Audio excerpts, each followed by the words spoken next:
The best thing you can do as an HR professional is understand how the business actually works. How does the company make money? You want to look at what the financial impact is that you're trying to solve. Look at the business question that you're trying to answer from these reports. You can have a ton of data in the background, but if you're not using it to drive your actions as a business, it's pointless. Welcome back to Pulse by HRBench. This episode is for HR leaders who are tired of reporting metrics that don't go anywhere and want to be seen as true strategic partners inside the business, especially in PE-backed environments.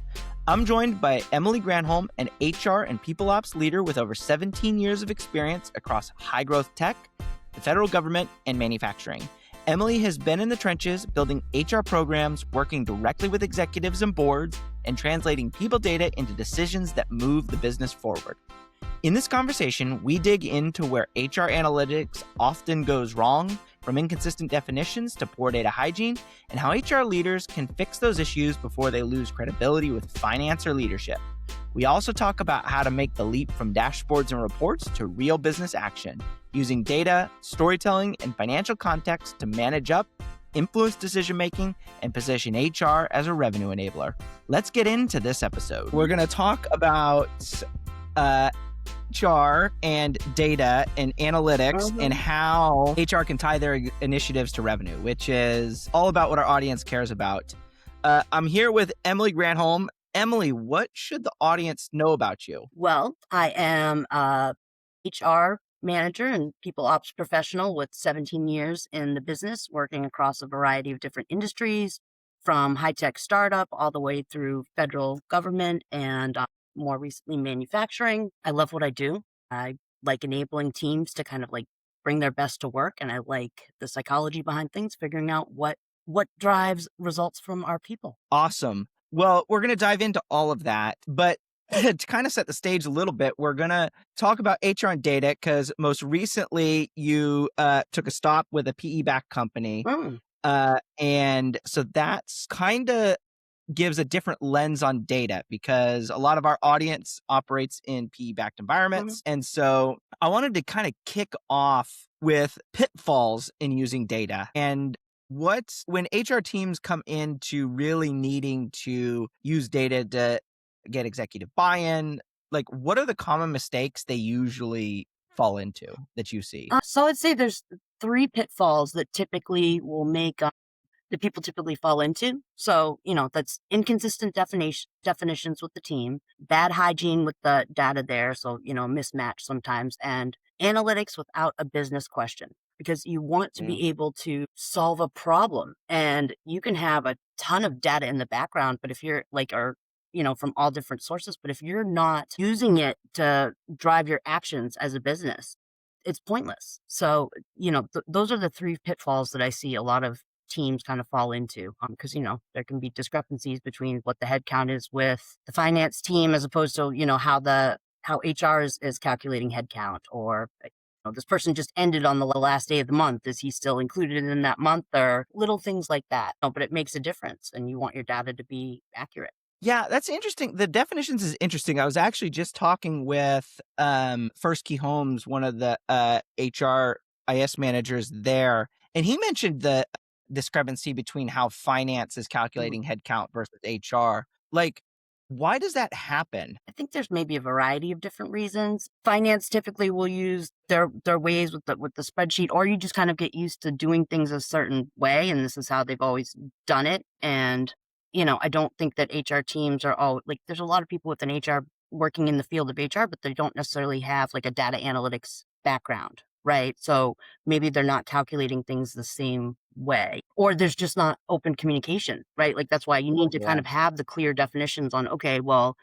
for a person to be considered an FTE, full-time hire, they need to be here from this date through this date, and making sure that like you're aligned and matched with other various departments. So I know that's sometimes where the miscommunication can happen. Yeah, he had mentioned kind of something similar. And to be honest, I wasn't aware that there was that big of a discrepancy between the two, but it's like, I guess a lot of people fall into that. There can be. Yeah. Or just duplicate reporting data that's not, you're kind of trying to figure out the same solution, but maybe it's pulling it from different sources, right? And when is that data feed coming over from payroll as opposed to, I don't know, they're pulling it out of Visio or BI or something like that. Yeah.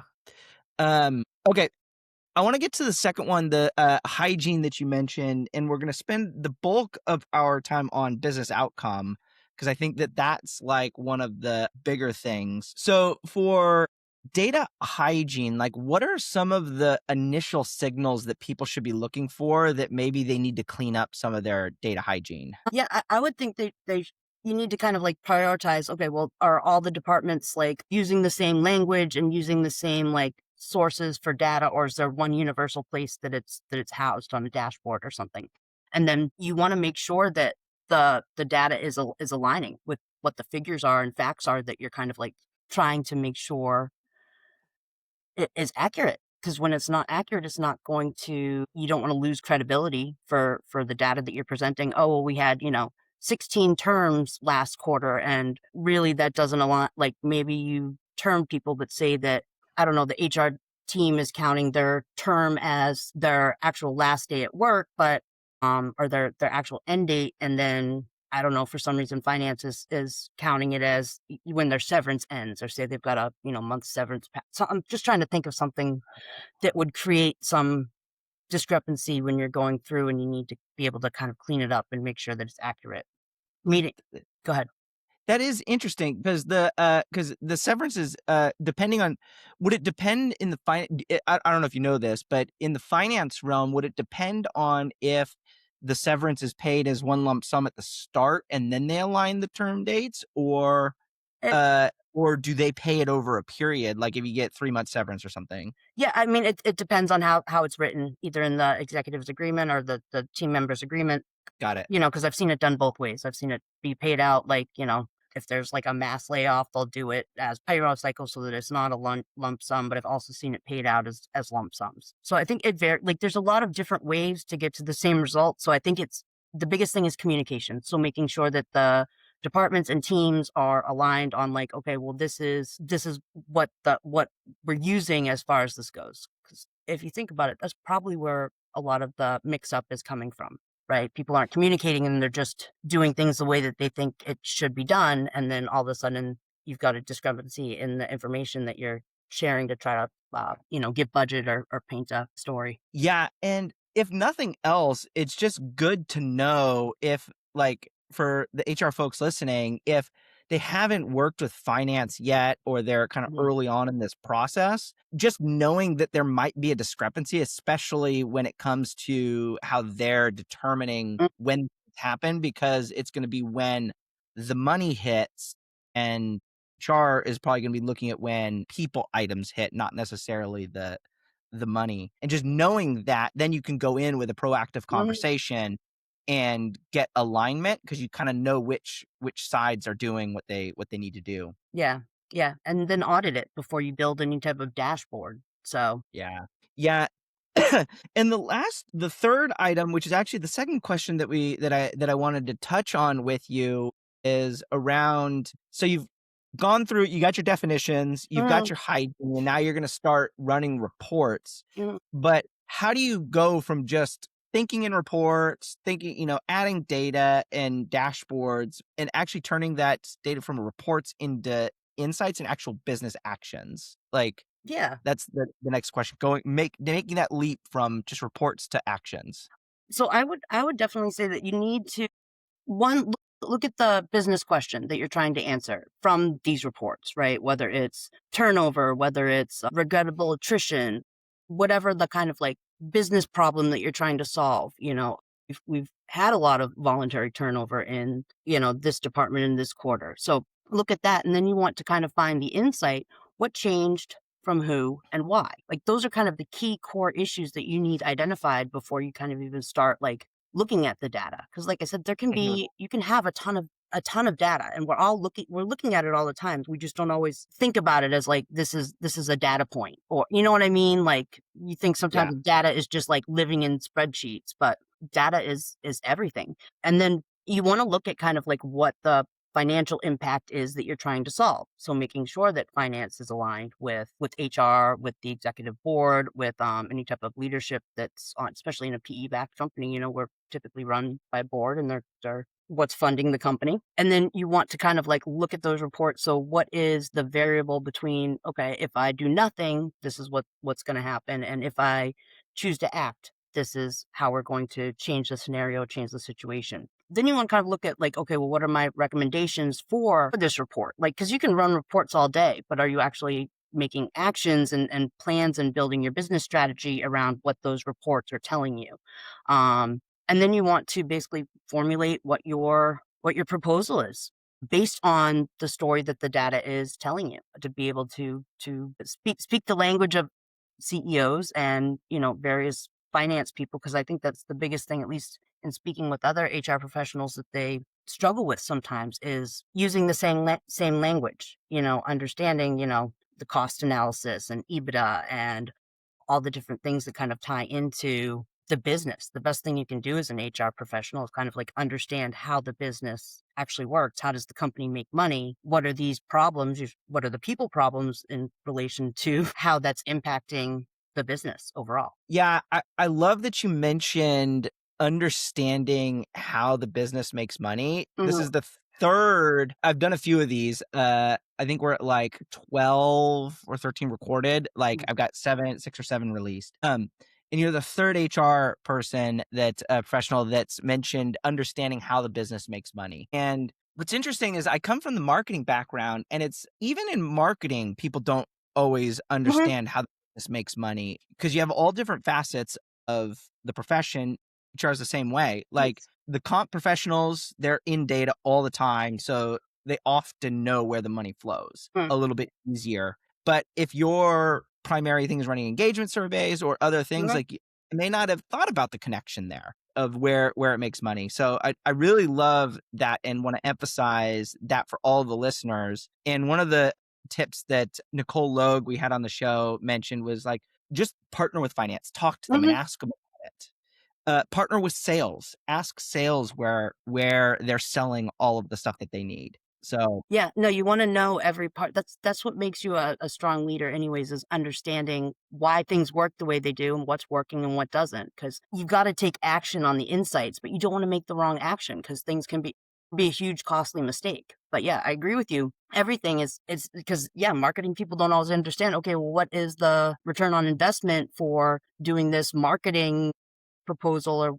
rollout that is going to come back into the business. Like, HR can be the same. Like, it's not just fluff. There's got to be a business and financial reason for making the actions happen or not. what advice do you have for folks that uh excuse me, that are needing to take those insights and make them board ready, whether or not they're actually presenting to the board, because Mm, oftentimes you might be just compiling decks so your CHRO can go to the board with it, yep. or it can be read in a pre-read. Like, what are some of the tips that you have for folks to just kind of shift their mindset a little bit that way? Yeah. So you want to be able to pitch your HR initiatives like a business investment, right? If you can kind of switch and be able to speak their language so that you're talking to the board in ways that they understand. Think about like retention as cost of vacancy plus replacement cost plus lost revenue risk, or time to fill is technically it's days of capacity lost and then the margin per the role. You've got to be able to kind of like turn that context into a story that supports what your report and what your data is showing you, so that it resonates. But to be able to kind of like understand just the language, I remember talking with different accounting professionals and finance people about how to, because even when you're having like all hands meetings, like there's a lot of people that don't understand what is EBITDA, right? Like, and their eyes just glaze over when you're talking to them about it. But I think when you have a clear understanding of, okay, what this actually is showing you, the reports make a lot more sense. And then you're able to kind of like take those insights and use it to drive actions that will improve the business overall. Yeah, and EBITDA most often is profit. Hmm. For those listening, I realized, like, as you're saying that, I use EBITDA on the show all the time, and Yeah. I'm like, we never ever define it. So I hope Yeah. listeners go off I think it's and find it. earnings before Interest taxes and taxes, and depreciation. I'm missing something, but it's It okay. It's a doesn't because matter. there's two different. There's EBITDA and EBITDA, or like the It's profit. yes, That's it's profit. the It's net, profits. the profit that What's they're on your all what after. shows on your bottom line after all the other expenses? Yeah, we're not gonna get into, if whether or not we know all the acronym, but understanding, like, so retention is a super interesting one Mhm. because, like, in tech and in, like, white collar industries, I don't know, it's not as difficult as it is in frontline industries, like, there is 2 different worlds there. Yeah. But, like you mentioned, like, down productivity, Mhm. the cost to hire, but the question is, like, if you're losing people, Yes.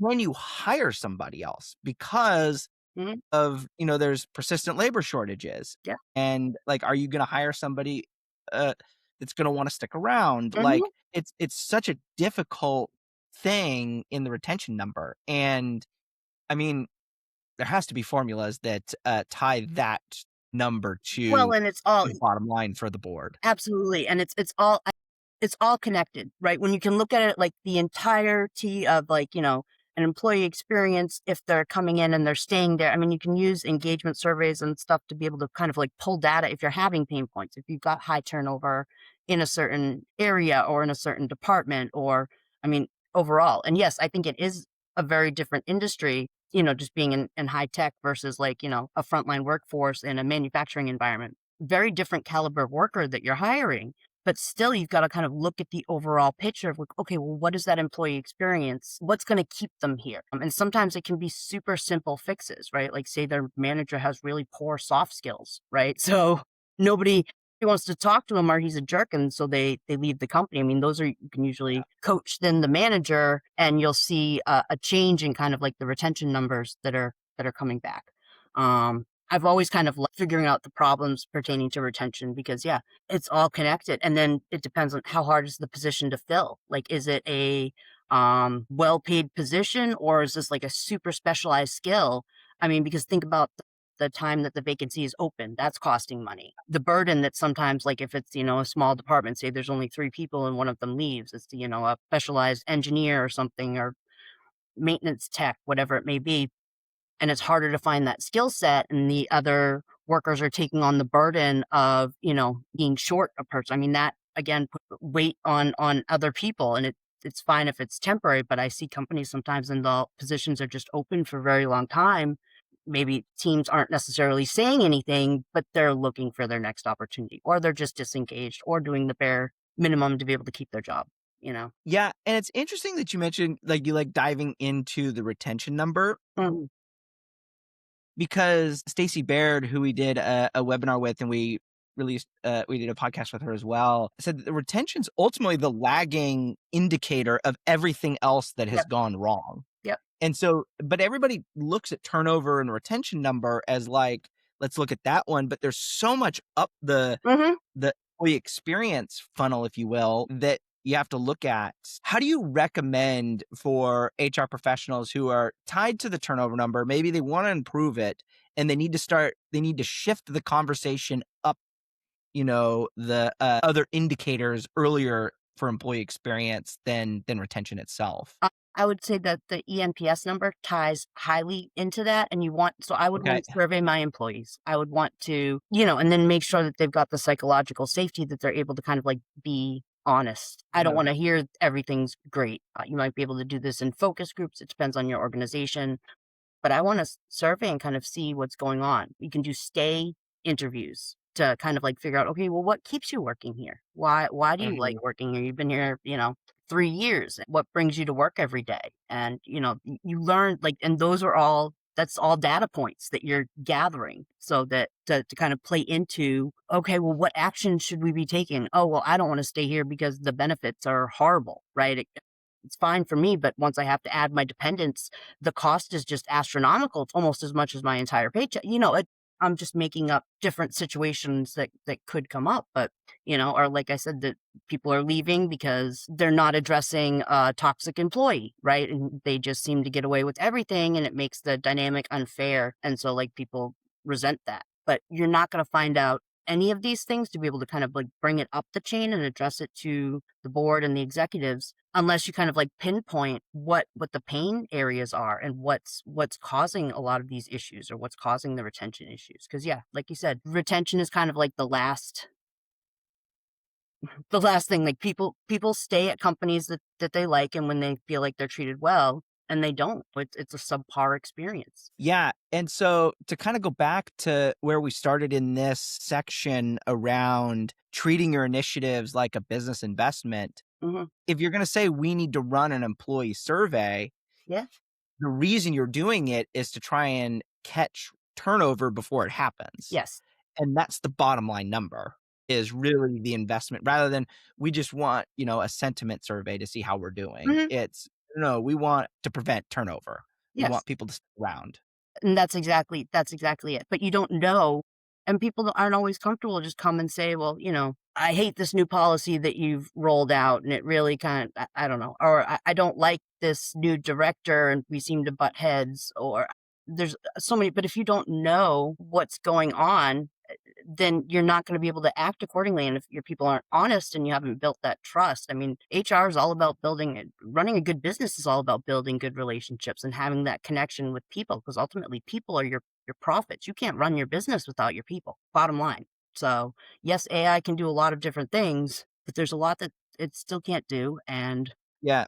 Yeah, and ultimately, like, I was speaking with somebody and she mentioned that really HR should be on the forefront of AI in the business because the Mhm. AI is going to impact how people do their jobs. Yes, yes. And so they kinda have to be on the forefront of that. Well, there's already so much tech integration. I mean, you look at some of the big companies that are merging their CHRO positions with, IT directors and I think Moderna did it recently. They've consolidated that role, like the Mhm. CTO and the CHRO is now a single position. But I mean, it makes sense because there's so much tech integration into just running business operations day to day. And you've got to kind of be technically savvy and able to build workflows and infrastructure that connects and talks to each other. So you need somebody with a technical background, but you also want to do things that are legal and compliant and not going to end up get you in a lawsuit. So you need kind of a merging of the 2. Yeah, and that's interesting. I've seen and heard of HR being under kind of the finance arm, but I Mhm, haven't seen it yet under the tech arm, which is actually super interesting. I would imagine as private equity backed companies are becoming more and more popular right now, mhm. watching what they're doing in that space is gonna kinda be like what VC-backed companies were Mhm. doing in the 2010s, I Yeah, think. It'll yeah, be interesting to see how that kinda shakes out. it's gonna switch, and I know that there's still companies that have HR paired with finance, and but that's because it's like and I've tried to shake this idea from people as well, like, HR should be like your strategic partner. It is like, we're not a cost center, and it doesn't have to be one. I think when it's housed sometimes with finance, that's how it is looked at. Like, really, you should be partnered with the CEO and Mhm. driving business decisions with all the input from the other. I mean, that's what a true HR leader does. How does you make that leap from being reactive in HR to proactive? You wanna know what's not working. So, Okay. I hope your employees are comfortable and feel safe to be able to tell you, like, "Yeah, this new platform that you rolled out for the sales team is horrible and cumbersome, and it's not help," like, so that you're getting feedback that you need. Okay, well, maybe they just need more training, or maybe we actually picked a clunker of a tech stack that's not integrating well with our systems. But your people need to have that psychological safety and trust to be able to be honest with you. I've always liked people around me that are gonna tell me the things that I am not doing well so that I can fix those things. I don't want blinders on. I want those no people that are like, "No, Emily, that's a stupid idea," or, I don't know if I would run with that."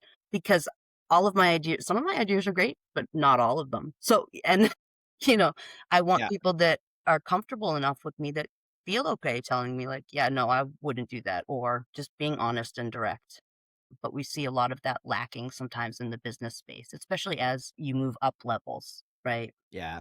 Yeah, that's a good call out, but, just thinking how you're going to become proactive rather than reactive and being a business partner. Yeah. Well, great, Emily. This has been a great conversation. Is there anything else you would like to leave the audience with in shifting their conversations with the rest of the business to make HR be seen as a revenue enabler? I think, like I've said throughout the podcast, you want to be able to speak the language. So, highlight what the story that the data is telling to be able to support your ideas, to get you the budget, and be able to speak with finance so that they understand the framing around like where this data is coming from and how it tells the story, to be able to be proactive with some of the situations you can make strong decisions that are going to result in a healthy, productive company with a strong culture and people that enjoy working there, because you need your people. They're what's going to make your company money, and you want them to be happy, or not always happy, but engaged. Well, good, Emily. So where should people connect with you? So I am on LinkedIn. You can find me, at the LinkedIn, just search my name and I come up, and I do the People Pulse Collective as well. So, talking with various HR leaders, and I'd love to connect. Awesome. Well, great. We will link both of those into the show notes for everybody to connect with you, Emily. And I want to thank you for taking the time to chat with us today. Thank you so much, Logan. I very much appreciate it. Thank you for joining us for today's episode of Pulse, the podcast that has real conversations with HR leaders linking people to performance. HRBench is the people analytics platform that turns HR data into business strategy. It connects to all your tools, HRIS, ATS, payroll, surveys, whatever you're using. In just a few clicks, you get over 45 metrics instantly visualized in boardroom-ready dashboards, benchmarked by industry and company size. Book a demo at HRBench.com and we'll build you a custom benchmark report using your data.